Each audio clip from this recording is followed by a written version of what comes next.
Assalamualaikum warahmatullahi wabarakatuh. Kami dari kelompok 1 ingin mempresentasikan sebuah aplikasi dan Scrum yang mana aplikasi ini berjudul aplikasi pengelola keuangan yang bernama Online. Latar belakang aplikasi ini dibuat adalah untuk memanajemen keuangan orang-orang, terkhusus kepada mahasiswa-mahasiswa yang sedang ngekos.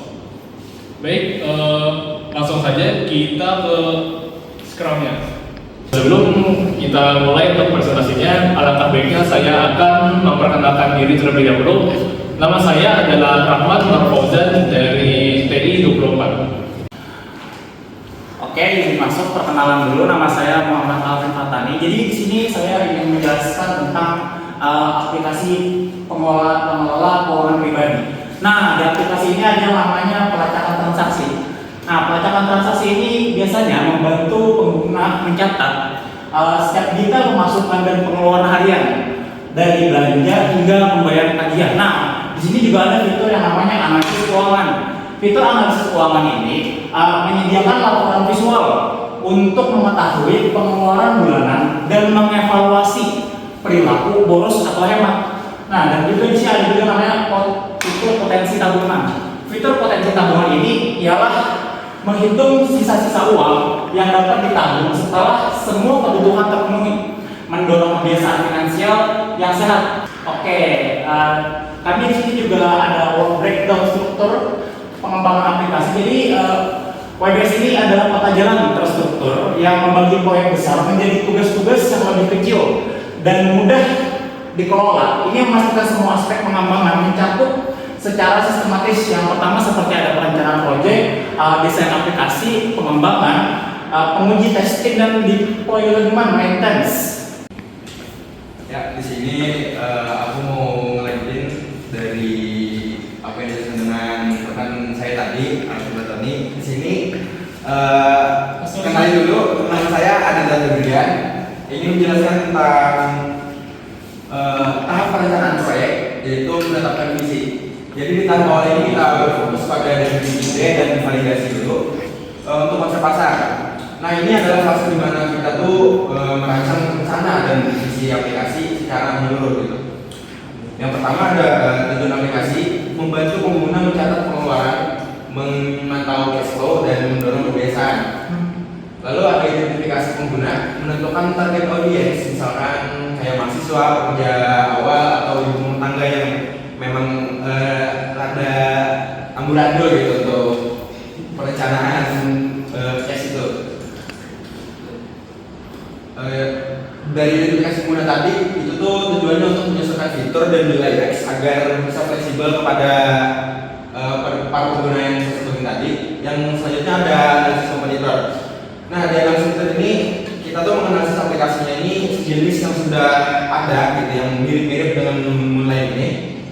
Untuk identifikasi keunggulan apa sih yang Moonlight punya agar kita bisa tuh berkompetitif gitu di pasaran.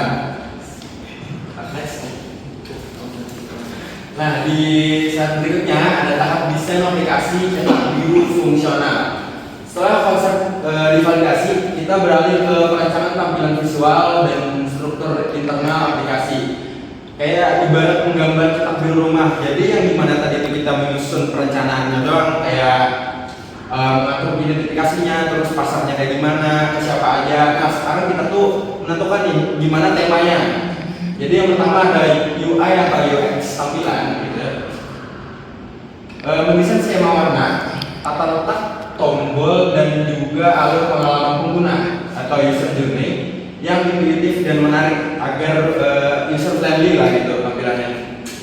Yang kedua ada desain database, membuat struktur penyimpanan data yang aman dan efisien untuk transaksi, kategori dan profil pengguna. Nah, ini tidak perlu banyak sekali dianalisis karena memang database itu tidak ditampilkan di bagian awal atau aplikasinya, cuma bagian belakangnya aja. Jadi tidak perlu didesain sedalam mungkin karena database itu cuma diharuskan untuk aman dan secure gitu.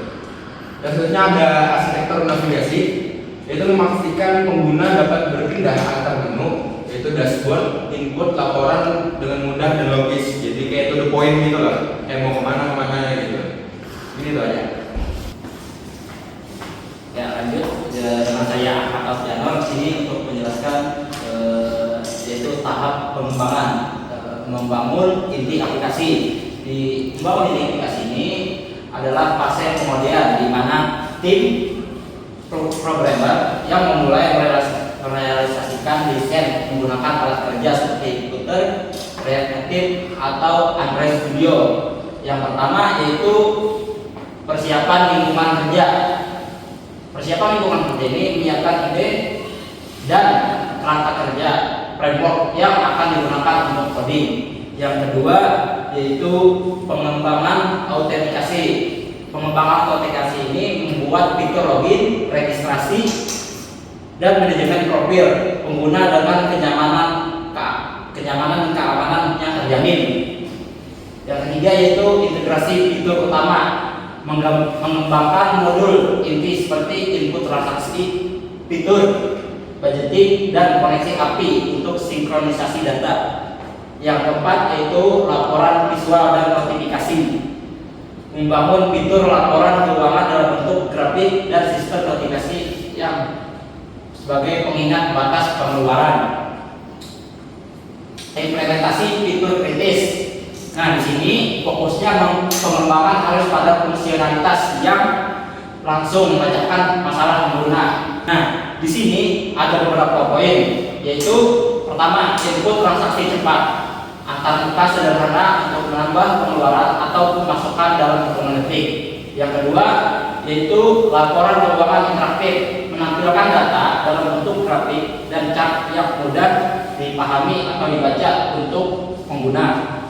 Yang ketiga yaitu fitur budgeting, memungkinkan pengguna menetapkan batas pengeluaran bulanan per kategori. Yang keempat, koneksi database aman, memastikan semua data keuangan tersimpan dengan aman dan dapat diakses dari berbagai perangkat. Perkenalkan, nama saya Dekolia. Di sini saya akan menjelaskan empat tahap pengujian testing untuk memastikan kualitas. Jadi jangan pernah merilis aplikasi tanpa pengujian yang ketat. Tahap ini memastikan aplikasi berfungsi dengan lancar di tangan pengguna. Yang pertama itu ada unit testing. Ini menguji setiap fungsi atau modul kecil secara terpisah untuk memastikan kodenya berjalan sesuai harapan. Terus yang kedua ada integration testing. Ini memastikan berbagai fitur dapat berinteraksi dan berjalan bersama tanpa menimbulkan error sistem. Terus yang ketiga ada user experience testing atau UAT.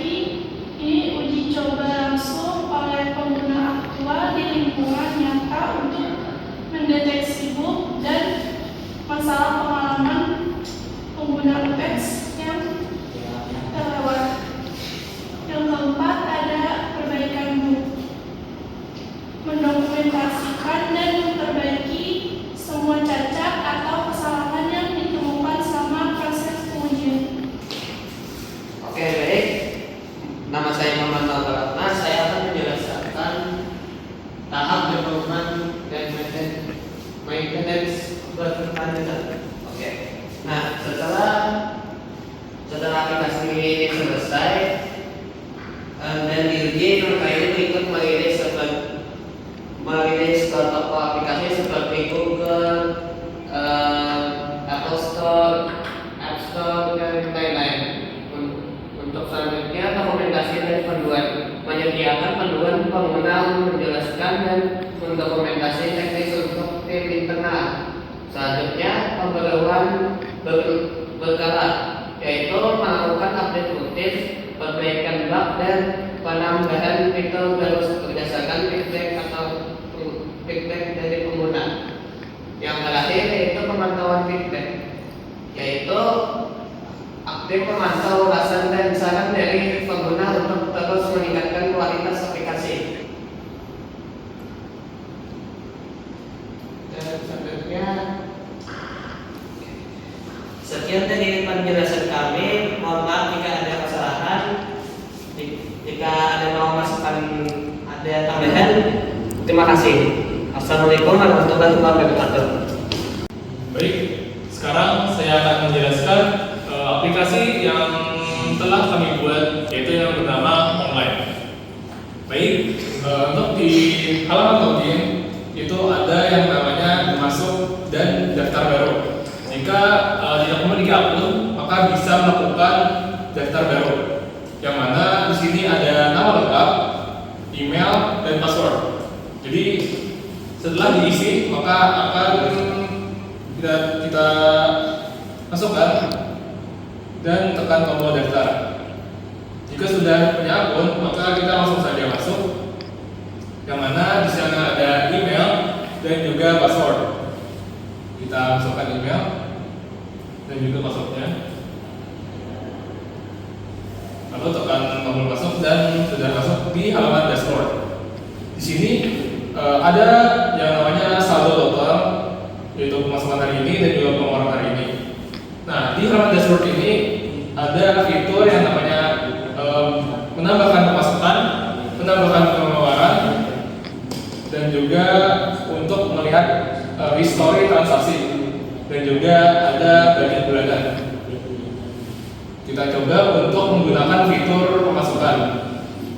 Di sini saya akan memasukkan 1 juta yang dimana dihasilkan dari gaji. Untuk catatan bisa saja opsional dan tanggal bisa kita atur mau tanggal berapa. Oke.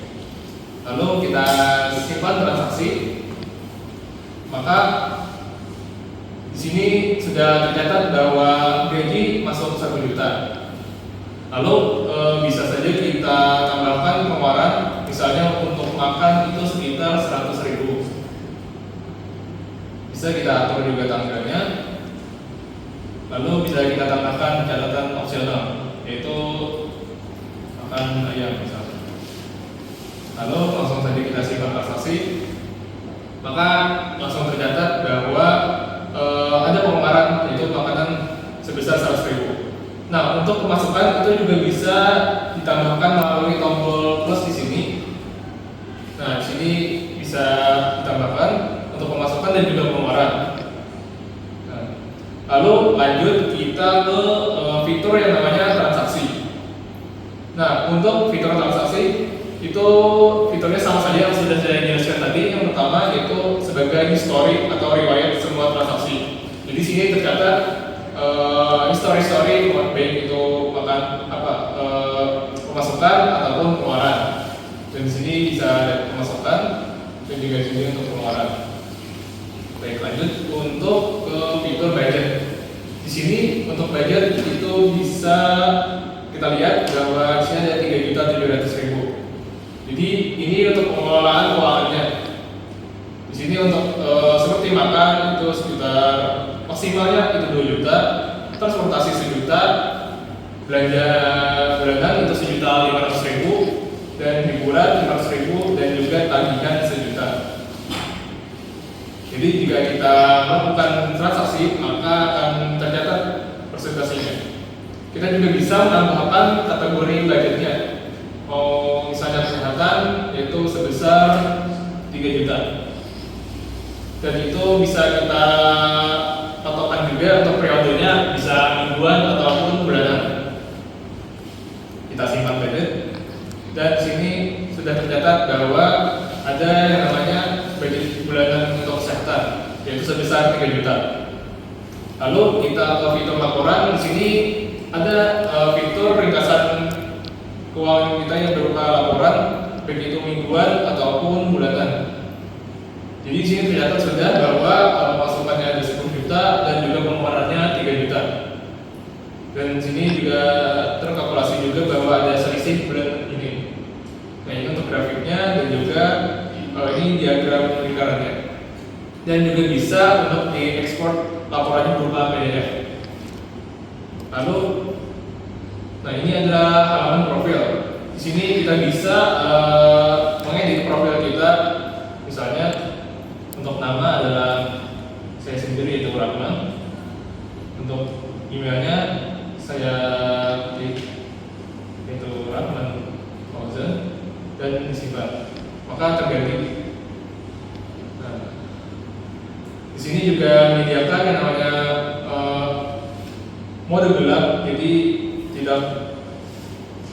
bidang sakit mata ya kalau buka optimal pari.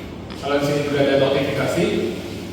Di sini tercatat kalau kita melakukan transaksi. Lalu untuk keamanan dan juga bantuan juga ada.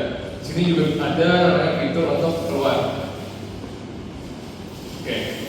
Jadi begitulah penjelasan dari aplikasi yang kami buat, yaitu yang bernama Online, yang mana tujuannya adalah untuk mengelola keuangan orang-orang terkhusus kepada mahasiswa-mahasiswa yang sedang mengkos. Baik, mungkin itu saja yang dapat saya sampaikan. Kurang lebihnya mohon maaf. Wassalamualaikum warahmatullahi wabarakatuh.